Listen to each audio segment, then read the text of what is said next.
తిరుమల లడ్డూ విషయంలో టీడీపీ నేతలు పాపం చేశారని నరకానికి పోతారని ఎమ్మెల్సీ బొమ్మ ఇజ్రాయెల్ శాపం పెట్టారు. అమలాపురంలోని వెంకటేశ్వర స్వామి ఆలయంలో వైసీపీ నేతలు పూజలు చేశారు.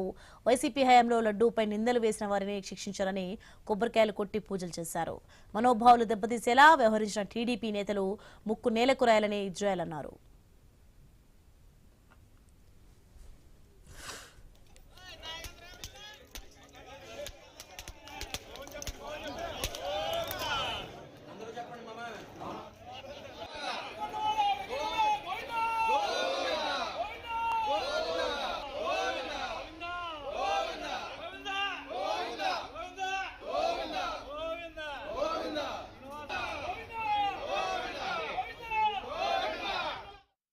శ్రీ నారా చంద్రబాబు నాయుడు గారు ఒక కొత్త కుట్రకి తెరలేపారు.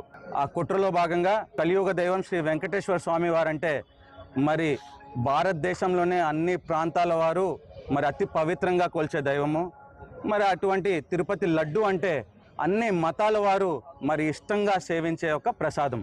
లడ్డుని ఒక ఆయుధంగా చేసుకుని మరి కూటమి ప్రభుత్వం దుష్ప్రచారాలకి మరి అడుగులు వేసింది.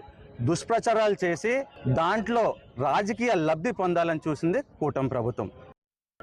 ఈ కలియుగ దైవమైనటువంటి శ్రీ వెంకటేశ్వర స్వామి వారి లడ్డు విషయంలో ఈ కూటమి నాయకులు చేసినటువంటి ఆరోపణలు, ఏ విధమైనటువంటి ఆధారాలు లేకుండా చేసినటువంటి ఆరోపణల్ని మరి సుప్రీంకోర్టు స్వయంగా సిట్టుని నియమించి ఆ సిట్టు ద్వారాగా ఈ రోజు తీర్పు వెలువడటం జరిగింది. లడ్డు విషయంలో ఏ విధమైనటువంటి జంతు కొవ్వు గాని, పంది కొవ్వు గాని, చేప కొవ్వు గాని కలవలేదు అనే తీర్పిచ్చిన సందర్భంలో ఈ కూటమి నాయకులకు బుద్ధి రావాలని, చంద్రబాబు నాయుడు గారికి, నారా లోకేష్ గారికి, వారి టీంకి బుద్ధి రావాలనే ఉద్దేశంతో ఈ రోజు అమలాపురం నియోజకవర్గంలో వెంకటేశ్వర స్వామి సన్నిధిలో మేము కొబ్బరికాయలు కొట్టి అమలాపురం వెంకటేశ్వర స్వామి ఆలయంలో పోటాపోటీగా